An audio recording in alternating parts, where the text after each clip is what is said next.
Bienvenidos al podcast del Instituto Fe y Libertad. En este espacio conversamos con expertos y analizamos posturas sobre economía, religión, libertad y más. Bueno, vamos a pasar a la última parte del evento. La verdad que el tiempo ha pasado bastante rápido.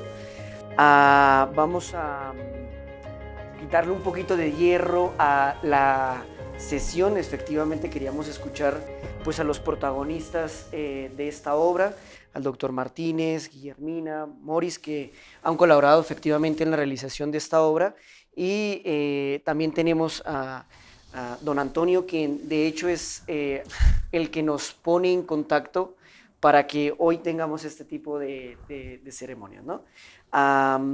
De hecho, pues les comento, voy a realizar una entrevista al doctor Luis Martínez Ferrer, y esta entrevista va a estar más adelante publicada como una especie de podcast.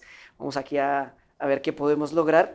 Hemos ido preparando unas preguntas que son un tanto provocativas en aras de, si bien hacer mención al texto, la idea es que generemos esa intriga que estoy seguro yo que ya se ha generado, ¿no?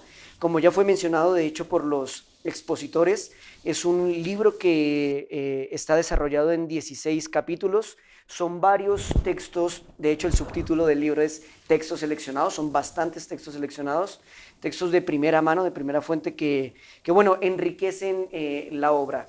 Desde mi humilde ignorancia creo que es un documento realmente interesante, complejo de ser entendido, con lo cual, nada mejor que invitarlos a que compren, adquieran el libro. Dicho sea de paso, estará en digital y en físico, no está de más hacer mención a ello. Pues nada, doctor, me gustaría realizarle una pregunta que creo, si bien todos los que estamos aquí presentes y además los que nos están mirando por la cuenta de Zoom, pues seguramente tenemos un interés que de hecho pues nos lleva a congregarnos en la noche de hoy.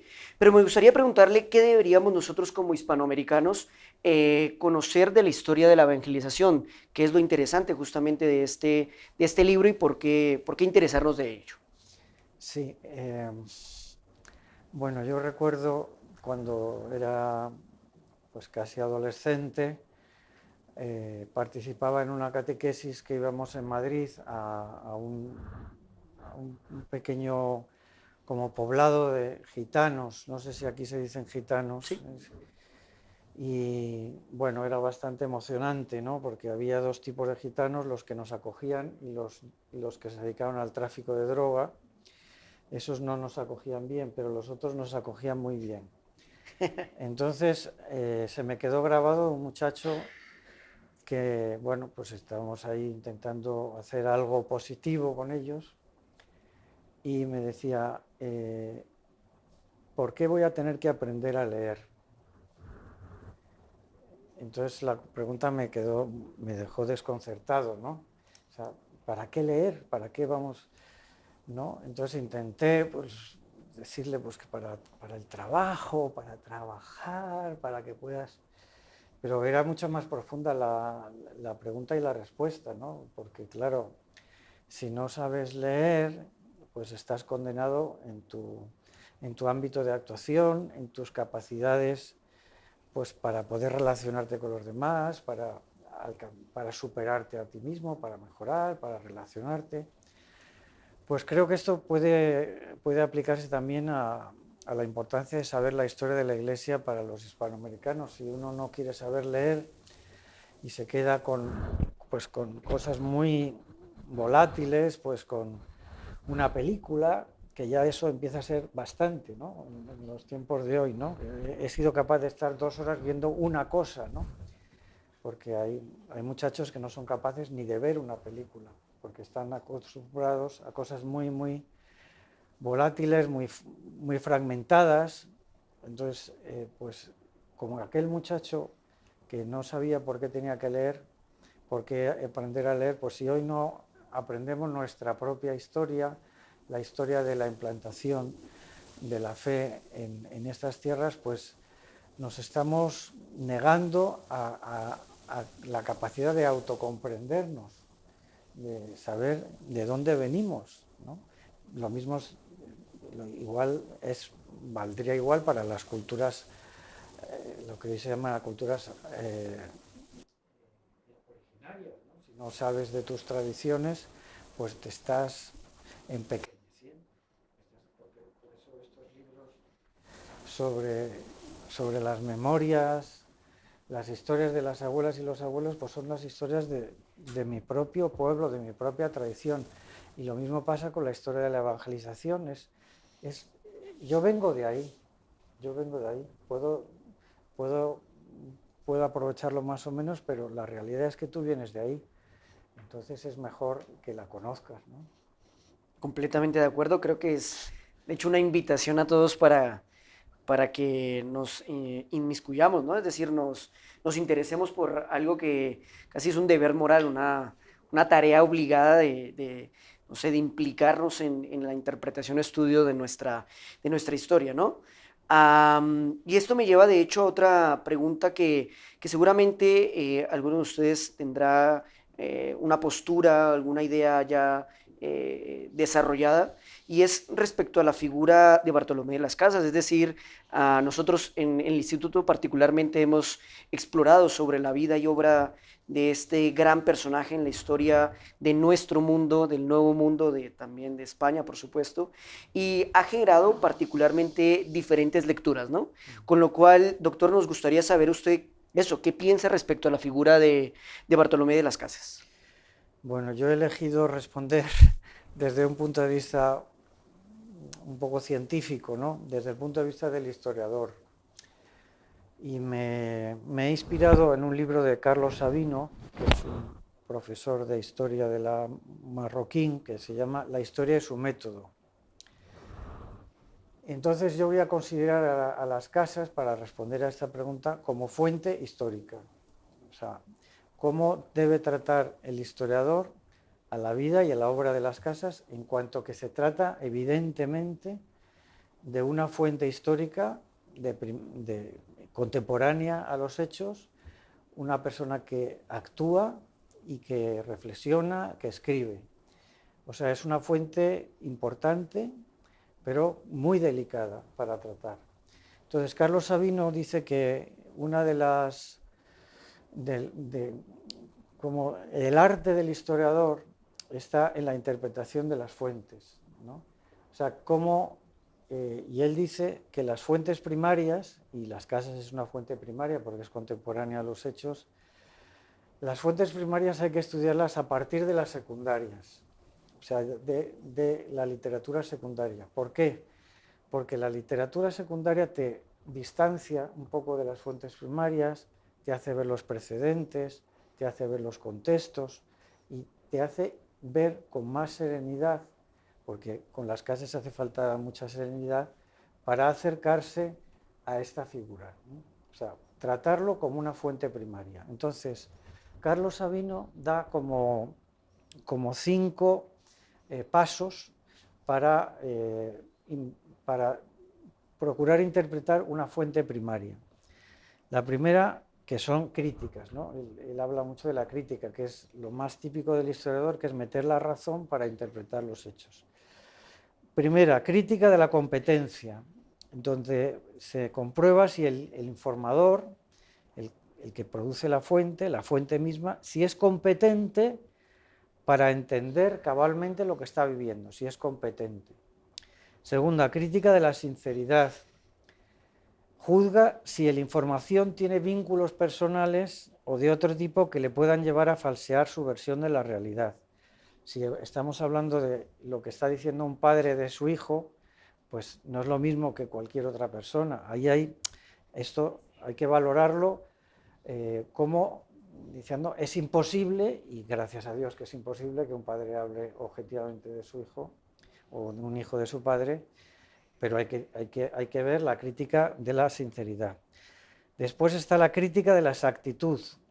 Entonces se comprueba si el informador tiende a ofrecer datos genéricos, pues vinieron miles de soldados, o otro que dice, vinieron 200 soldados. Pues, bueno, son dos maneras y son la fuente que te da datos genéricos o exactos.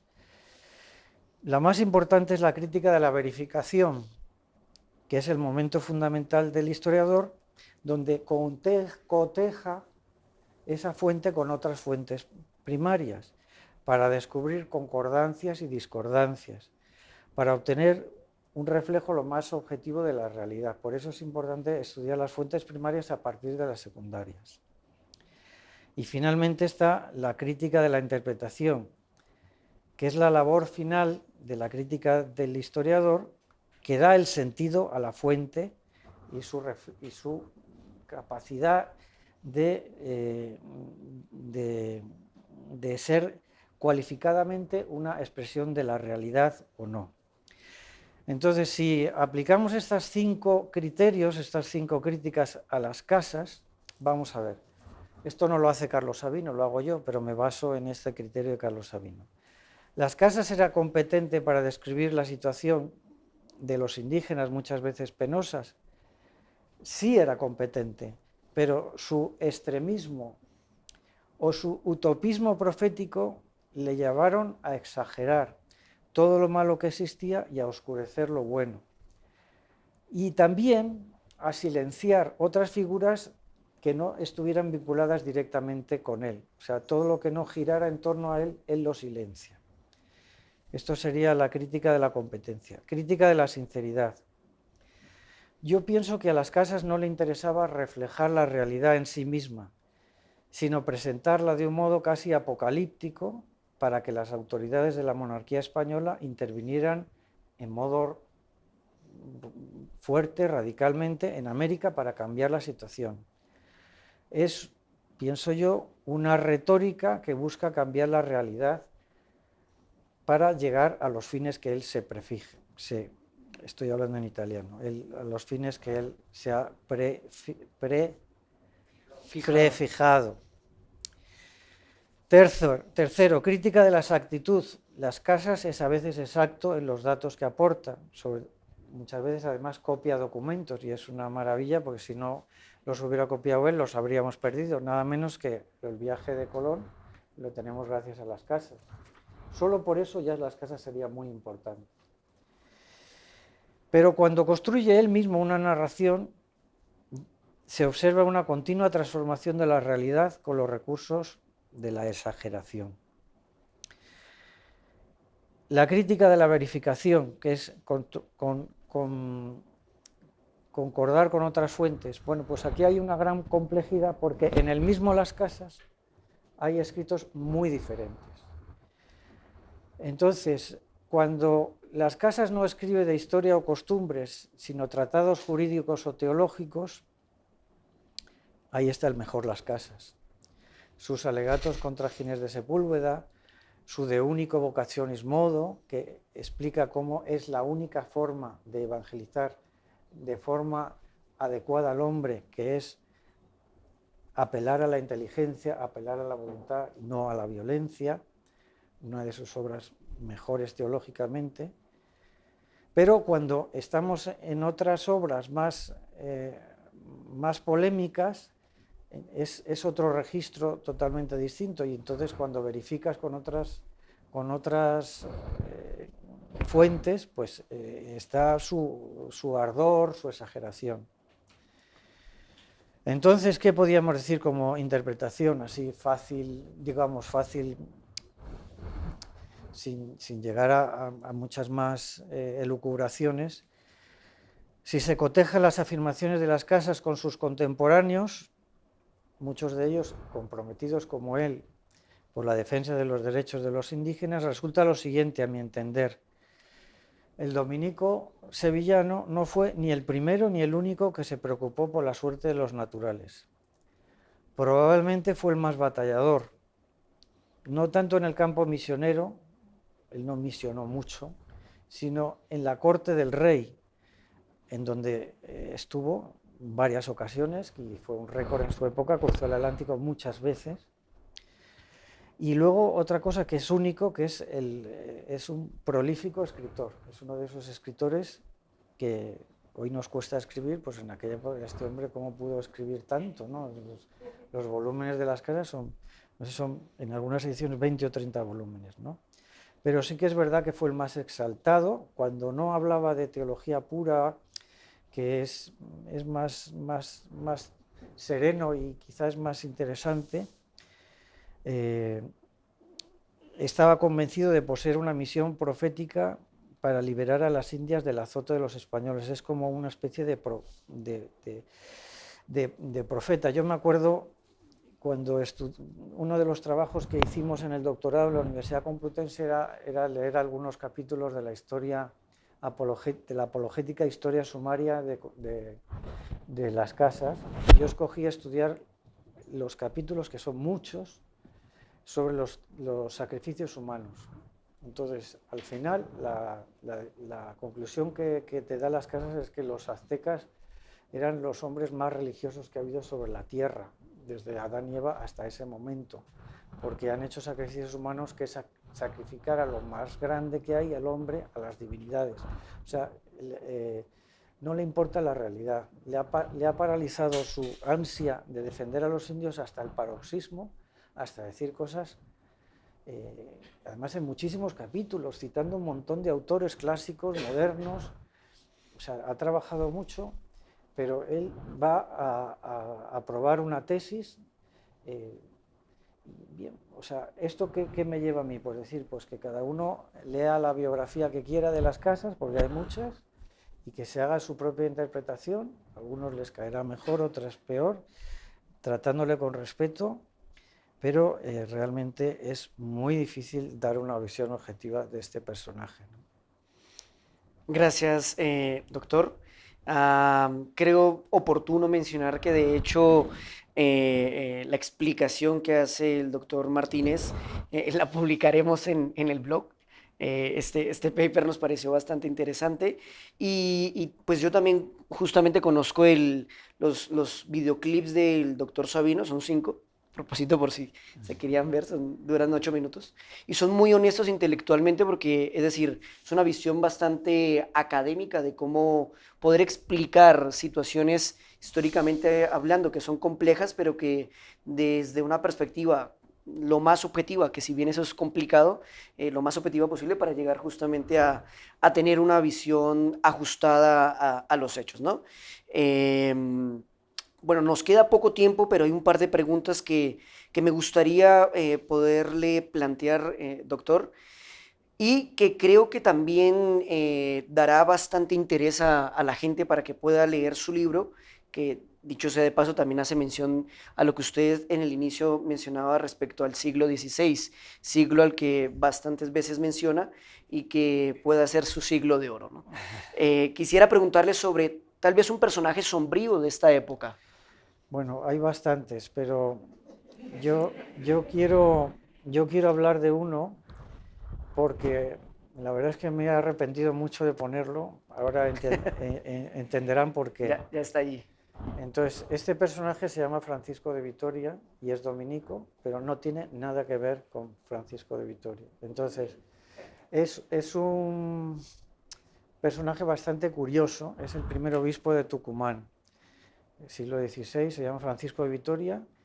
Es muy curioso porque es el único obispo portugués que hay en la nación portuguesa, que hay en el episcopologio que yo conozco, al menos siglo XVI seguro, y quizá también en la época española, un obispo portugués en España. Luego otra característica muy curiosa es que es de familia judía y él está bautizado, claro, pero hermanos suyos no están bautizados. O sea, es un judío, es una familia judía portuguesa.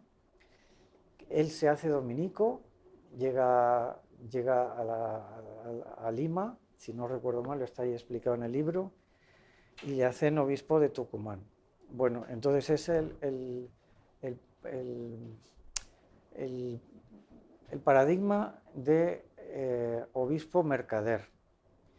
Entonces aquí entramos en el tema de los clérigos mercaderes, que es un tema largo en la historia de la Iglesia. La Iglesia, por lo menos desde la Alta Edad Media, tiene cánones de condena de que los clérigos ejerzan el comercio, porque evidentemente el clérigo se debe ocupar de las almas y no parece muy conveniente que a las personas que predica, confiesa, etcétera, pues haga negocios con ellas.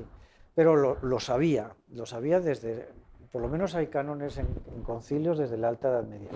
En América hubo clérigos mercaderes, pero lo que no sabía yo es que había también obispos mercaderes. Entonces, este hombre en Tucumán organizó el comercio a gran escala, era un gran comerciante, o sea, aprovechó el Río de la Plata para unir unas zonas con otras zonas del Atlántico. De hecho, por lo visto en Argentina, el Día del Comercio se celebra cuando una expedición de este señor, que hizo una expedición muy importante. Y bueno, este señor firmó en el Tercer Concilio de Lima el decreto de excomunión a los clérigos mercaderes. En el Concilio de Lima, siguiendo una tradición multisecular, se condenó con excomunión a los clérigos mercaderes porque lo sabía. Bueno, pues él, que firmó esas actas como obispo, era un gran comerciante. Entonces, Felipe II le escribió una carta que está puesta en el libro, una reprimenda impresionante. El rey, no una autoridad eclesiástica, no el Papa, sino el rey, diciendo, usted debe dejar de dedicarse a estos menesteres que son tan ajenos a su profesión, ¿no? Pero ¿por qué no me gusta haberlo puesto en el libro? Porque la gente se va a creer que es Francisco de Vitoria, porque es Francisco de Vitoria OP, Francisco de Vitoria dominico, siglo XVI. Ah, no sabía que era el obispo de Tucumán, no sabía que era comerciante. Bueno, por lo menos aquí lo digo y los que me escuchan para que vean que es un personaje distinto de Francisco de Vitoria. Ya quedó registrado ahí y lo vamos a difundir, aquello de la aclaración a propósito del libro. Y bueno, pues de forma muy breve, si hablamos de un personaje sombrío del siglo XVI, pues hagamos mención de uno luminoso desde su perspectiva. Bien, entonces siempre traigo el mismo en la cabeza, que es Pedro López, que es un médico que yo creo que en Fe y Libertad ya he hablado de él, porque siempre hablo de él.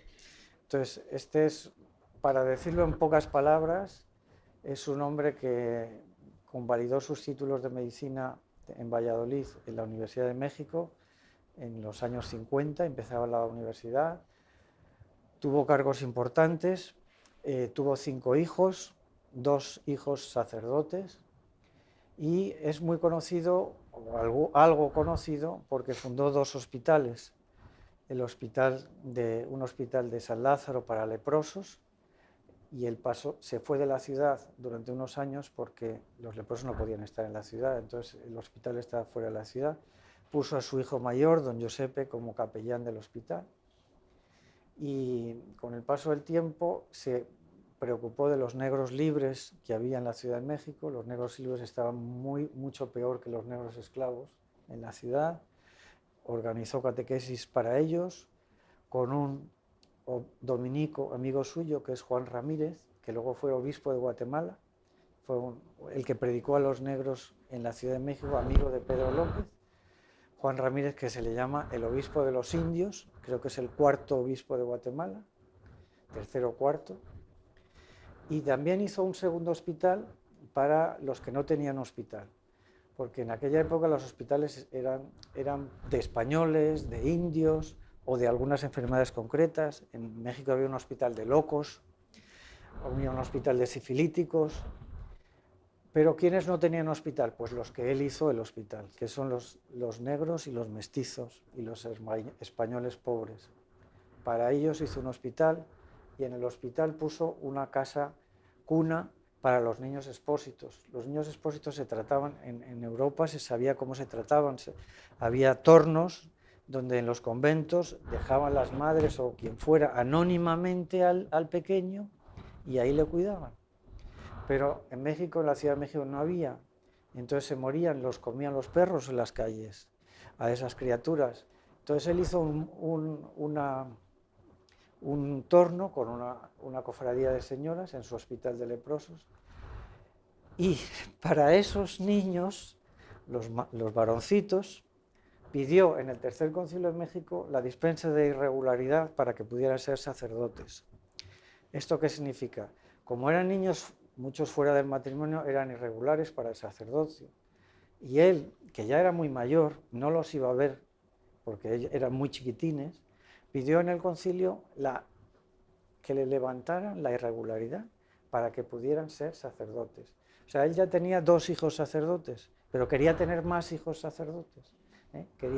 Este hombre murió con fama de santidad, Pedro López. Lo malo es que se llama Pedro López, tiene un nombre que no dice nada. Pero yo he metido varios textos de él un poco para que se conozcan, ¿no? Muy bien, pues tenemos ahí un luminoso Pedro López y un sombrío Vitoria.